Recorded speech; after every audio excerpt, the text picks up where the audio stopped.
Hello, everyone. Jeff Scarlatta from Beyond the Range. We have another exciting call for you guys today. On our call, as normal, we have retired U.S. Marshal Charlie Moore, as well as a guest with us today. We have from Cicero, New York, Tim Levere, who is the owner of Shepherd's Watch Firearms Training. And him and Swank Firearms are kind of hosting Charlie Moore coming up there in July of 2026. So, Charlie, welcome to our call. Hey, Jeff, good to see you again. Tim, welcome. And thanks to Hey, you fun. for having me up there. We're going to have a great time. So thank you for being Awesome. on, Jeff and I. All right. And Mr. Tim, how are you doing today? I'm good, man. I All am right. really good. You Glad to know, be on. yeah, well, we're glad to have you here. We're super excited because most people know from Beyond the Range that I had moved south. So unfortunately, it's kind of hard for me to get up into New York and offer Charlie Moore training. But I'm glad you kind of stepped up and you've taken the lead on this. And like I said, you and Swank Firearms are working together to bring him up there for 4 exciting days. So this is going to be a pretty powerful weekend. And Tim, you're going to be able to see from a different perspective how everything Charlie Moore teaches kind of blends together and really develops people for real life situations. So I know you trained with him a little bit in the past through some of the classes I offered through him, that we kind of worked together with. So tell me in your words, why do you see the value in bringing Charlie in again? I mean, you've done these classes. Why are you going through all this trouble to bring him up there again? Well, I think, like you said it before, the flat range is good for one thing, and Charlie offers an opportunity for people to be able to train for scenarios for the real world. All right. And, I know you've done a lot of teaching for people as well. You've been mixed up in the firearms for well over 40 years. You told me you started very young. Yep. So, now you're reaching out and you're teaching people. And I think when I worked with you with the church security and the little things that we did together, you saw an improvement in your security team that we were working with in just a short amount of time. And that really kind of helped you make it even more aggressive. You were working with them, but sometimes they see you as a friend, not as a training coach, and then I think afterwards, I think that kind of changed the perception of you and what you were offering them. So I'm super excited for this. All right, Charlie, before we begin, how you been? I'm good, Jeff. How you been down there, buddy? We're good. As you know, it's hot down here, 100 degrees down here today. So that's just warming up, man. Summer's not even here yet. I know that's a scary thought. So, all right. So we have some exciting days coming up here up in upstate New York. You are there July 23rd, 24th, 25th, and 26th. So you are going to be busy. I know you talk about the signups are going good. And as typical, we're going to say your signups are probably going to sell out on all your classes. All right. Where's a good place for them to go to sign up, to register? Well, they can go to charliemore.com. We can post a link. It'll be on all our websites. And go to Eventbrite and look it up and look up Charlie Moore Training on Eventbrite. And you can sign up right there. There's some discounts there. And all the information, the details and everything, and even more in depth than what we're going to get a chance to talk about today. So, there's a few that are almost completely sold out already as of time of our taping here, and the rest of them, as you said, Jeff, because of Tim and Jim and everybody up there and yourself, are really moving fast. So I'm grateful for everybody up there and excited to come up again. So appreciate it. All right. Eventbrite and charliemoretraining.com, sir. Okay, and I'll have a link in the description below as well, so people can go into that and find out as well on that. So, all right, let's talk about July 23rd. You are going to be doing a free public service, which I think this is fantastic. I don't think we ever did that when you were up there doing some of the classes with me, but you're doing a free public service on active shooter at the South Bay Fire Department in Cicero. You're opening up to the public. Tell me about that. What are we going to be covering in that? Yeah, Jeff, I regret we didn't have a chance to do it because it's something that unfortunately we have to talk about. Is we're going to be covering what my wife Rachel, who most of you know was retired from the U.S. Marshals as well, are going to put on what we've kind of named owning the gaps. There's two gaps of time in these active shooter events that civilians are responsible for, since the vast majority, according to the FBI statistics, are over with before the police arrive. And those gaps of time that we're going to be discussing are when the event begins and when the police show up and end the event by whatever methodology or means they do. And then there's another gap of time that folks don't think about, and that's the gap of time between when the event ends and when the EMTs or the EMS is allowed to come in. There are some programs that are out there in a few jurisdictions where they merge EMS or EMT folks with the police after the event is over, as they search through and making sure there is no additional threats or anything. But those are few and far between. So we have these two gaps of time that are basically civilians owned, that there's nobody else there to help them. So we're going to address those two gaps of time in this free 2-hour block being held at the South Bay Fire Department there in Cicero. So I also want to give them a shout out to them too for hosting us there. So we really appreciate it. And I think it's important. And like I said, it's a free service that all of our hosts have joined in on. So we appreciate everybody. It's going to help us out there. I think that's interesting because when you talk about active shooter, responses or whatever, most people think about that when you say active shooter, they're not thinking about those time gaps. Right. Tim, you're part of the church security team, and you got to think about that in your response. If an active shooter actually came in, what's going to happen from the time that it ends to the time that the police arrive, or possibly from the time it starts to the time the police arrive, and then afterwards. So I think this class is going to be an exciting one. I think, Charlie, you're going to find in a 2-hour time frame, you're going to be rushed to get everything in that you're going to want to talk about. I think that's time. Yeah, I think we've got it down. We do a lot of these presentations. We do them in 2, 3, 4, 6-hour blocks, depending on what the client wants. And the 2-hour one is probably like one right in the middle of what people usually choose. We do have a few folks that just want an hour block for their employees. Right. But this one, again, is, like you said, there's so much material to talk about because frankly, it hasn't been talked about. We've all been told, and I think it's vitally important too, that we talk about what to do when the police get there and what not to do, so there's no safety issues. But we don't talk much about, and I got to say, law enforcement doesn't talk much about, hey, what to do before we get there, kind of like learning first aid. We certainly have to have some kind of first aid methods before we get to the hospital and are turned over to the professionals, which, if you use that analogy, is, the professionals, when the police show up to an active shooter event, I'll gladly turn it over, or we as civilians should gladly turn that over. And we're going to cover those gaps. And, I hope we do run out of time, and I hope it's from questions that are people that are interested in becoming active participants in their safety and the safety of their loved ones in our community. So, and it does take a whole community. It's not just one person or one entity. So it's so that's a great thing. Yeah. So that's going to be a non-physical class. They're not going to be doing like any skills or drills on that, but it's going to be just more of a presentations type thing. What's the ages that you're looking for on that? Is there a certain age limit? We're looking at the, the high school age and up, freshman high school age and up, only because, we are talking about, some violence. Obviously, active shooter events are violent events. Right. But there is no graphic things. So if that's, you're kind of squeamish about that, or people are, that's not going to be there. But it is an event, obviously, that deals with violence, and I don't like to expose children to that.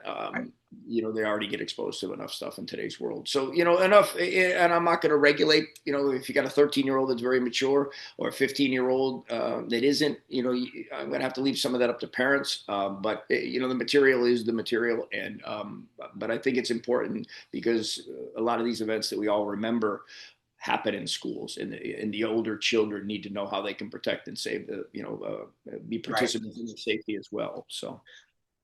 Okay, let's move on to Friday. Friday, you actually have 3 different classes throughout the whole day. We're starting with a fundamentals class from 9 until noon, and that's going to be at the Bridgeport Rod and Gun Club.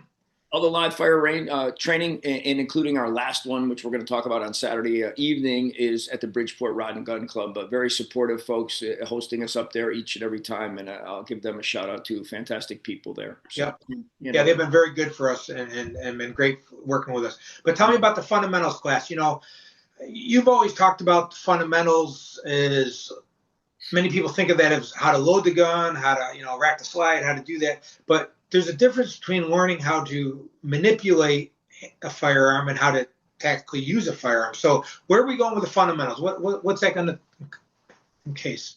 Yeah, we're going to cover all of that. We're going to certainly touch on safety, which is vitally important for any firearms training, as we all know. But we're also going to talk about the basic foundational principles of concealed carry, of using a firearm for protection during a lethal force event, which Tim and I were talking today.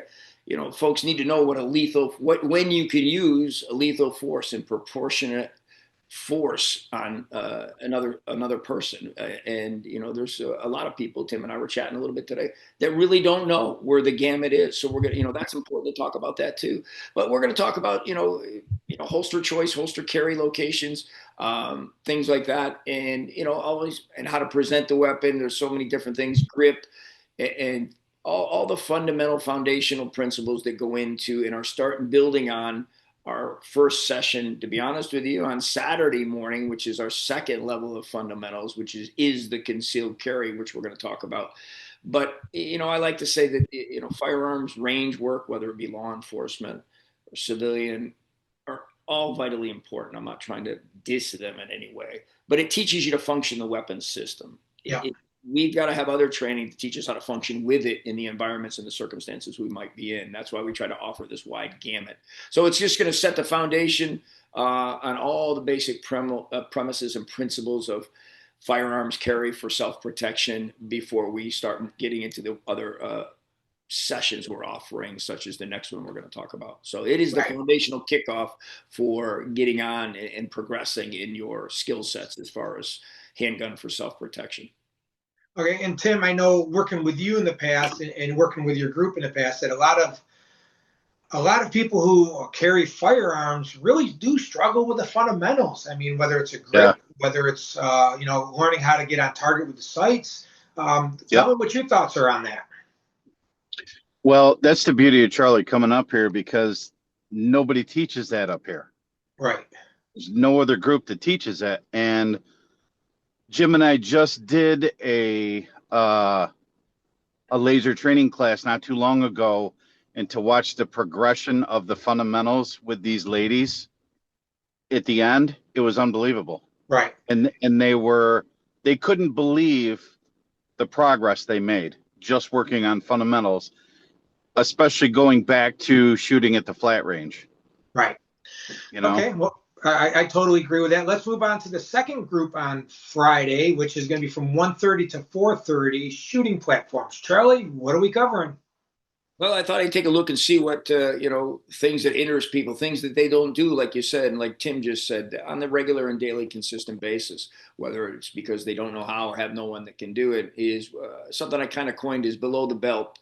And that is platforms for shooting that are below waist level. So we're talking about seated. I try to honor the folks, the two men that were shot and killed at the White Settlement Church shooting on the church security team. And one of the gentlemen struggled to get his firearm out because, one, the position of it, in my opinion, and again, not to disrespect him, he gave his life in service, and I appreciate that. But I think he's looking down on us and would want us to learn from his event too. And two is he was seated and possibly could have done something a little bit different. And again, that's with the benefit of 2020 hindsight. That, is certainly something he didn't have.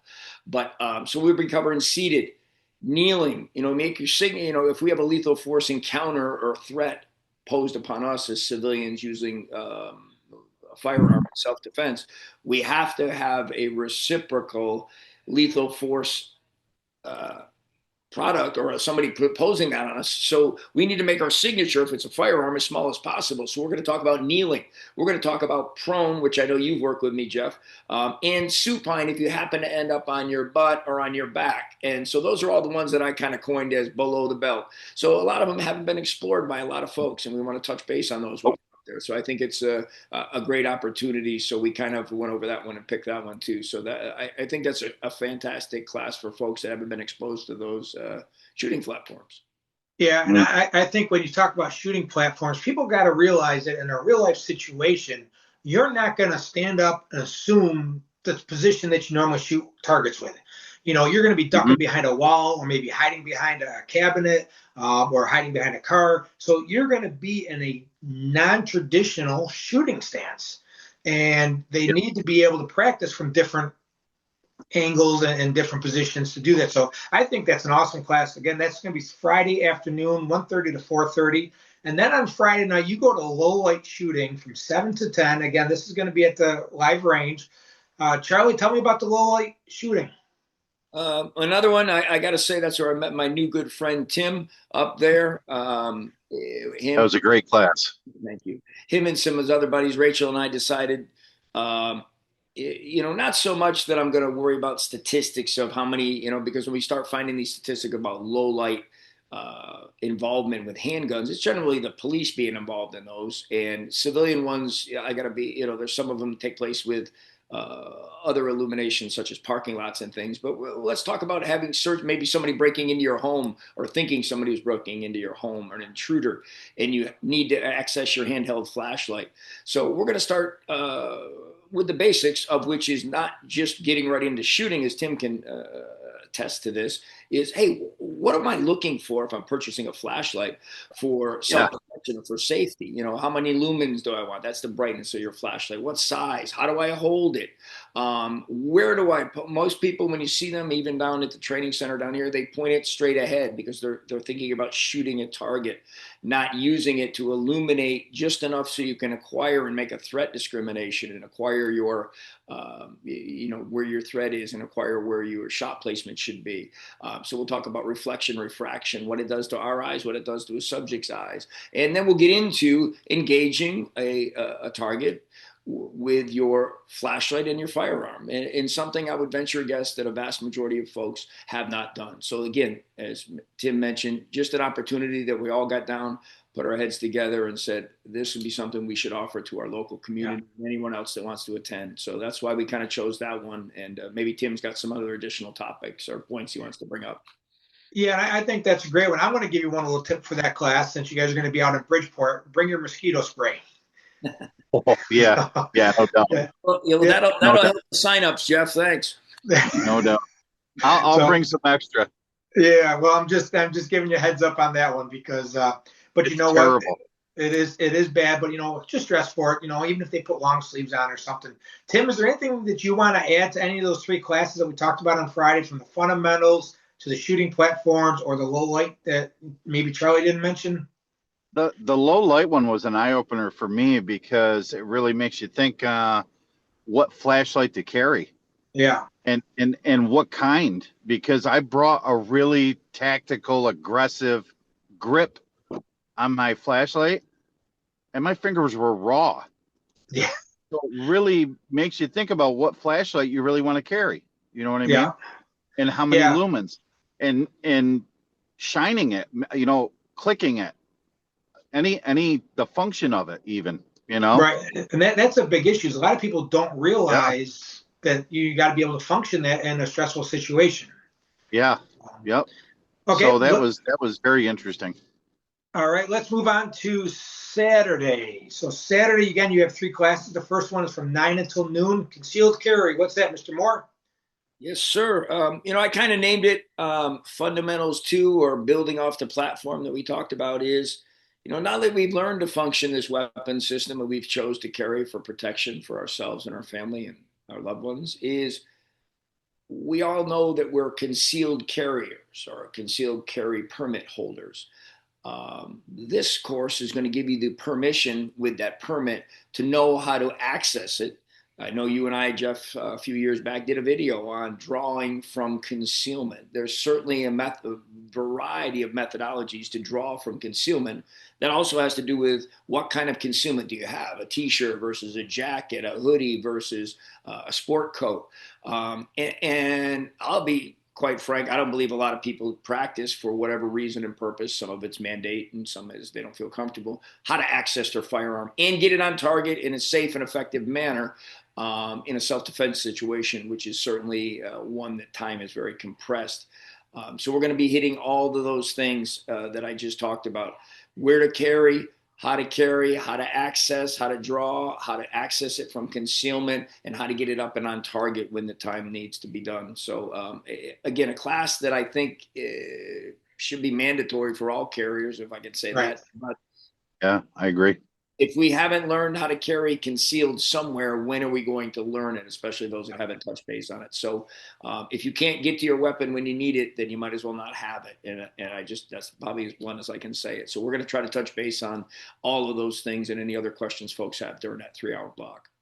And during one of my training sessions, teaching sessions, I had a young individual, a female, tell me that up until recently, she didn't need to carry a firearm because she always carried pepper spray. And I said, okay, so you got pepper spray for you in case something happens unexpectedly. She was like, yep. And I said, okay, good. Something's happening right now. Get your pepper spray out. And she sat there and she froze. And everybody in class was kind of chuckling. And I'm like, get it out as quick as you can.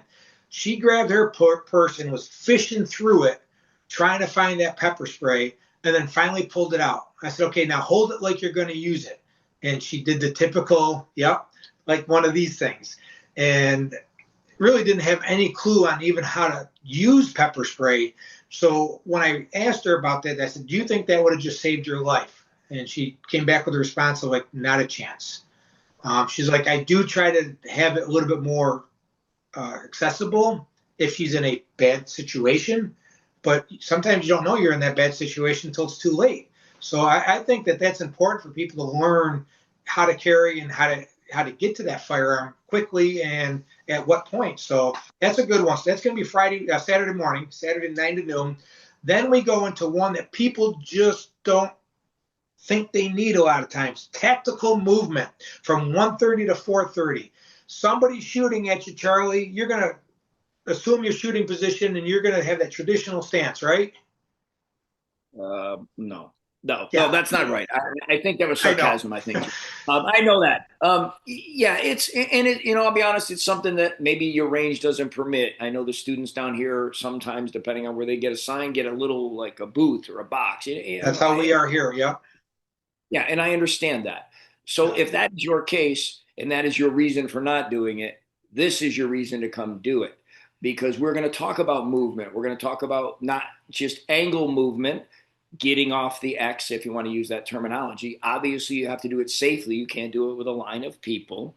But we're also going to start with the basics of movement: lateral left, lateral right, moving forward and backward in a straight line, shooting with a 90-degree turn, shooting with a 90-degree turn from the other side, shooting at a 180 turn. Jeff, I remember you doing this. All done safely, but all done with live fire and all done with the purpose of acquiring a target, but learning how to move, because very, very few, if any, shootings that I've studied, been in, seen, have been something that looks like the stationary position that most of us practice our live fire drills. That's just the factual nature of those incidences.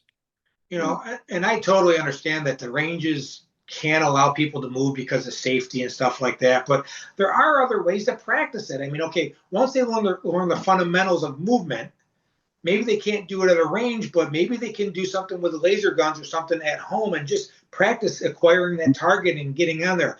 I remember back years ago when I started doing a lot of the laser training, some of the other trainers throughout the area were kind of making fun of, beyond the range, they use laser guns. But teaching people the fundamentals with the lasers and building their confidence helps carry over to when they're using the live fire and doing it on the range. So I think that's a fantastic class with that. And I think that's one that people, after they do it, they realize they should have done it a long time ago. So, all right, moving on to the last class of Saturday, which is scenario training. No firearms needed, but that's going to be from 6 until 9. And I say no firearms needed because you're going to be supplying what's going to be needed for that day. So let's talk about the scenario training. Yeah, Jeff, thanks. Well, I'm just going to dovetail on what you said. One, I got to say, until I saw what you were teaching with that laser stuff, you and I had talked about it, and I was like, what are you exactly doing? And yeah, I wasn't going to throw you under the bus on that one, though. But I'll throw myself for the folks that don't think it works or don't think you can track to some of these things home, whether you have to use your weapon in a safe manner, folks, safe manner, right?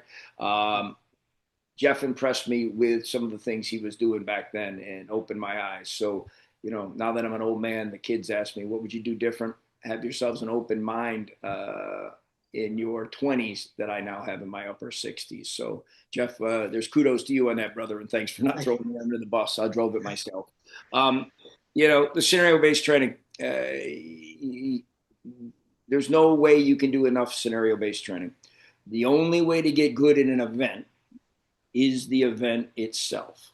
If you want to get good at golf, eventually you're going to have to golf. Doesn't mean you don't work out, doesn't mean you don't, lift weights or whatever, but eventually you're going to have to play golf or you're not going to get good at it.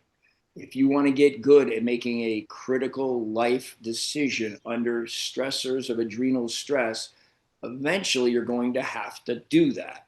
One, you can't do it with live fire, or you would have 0 students for the obviously clear reason.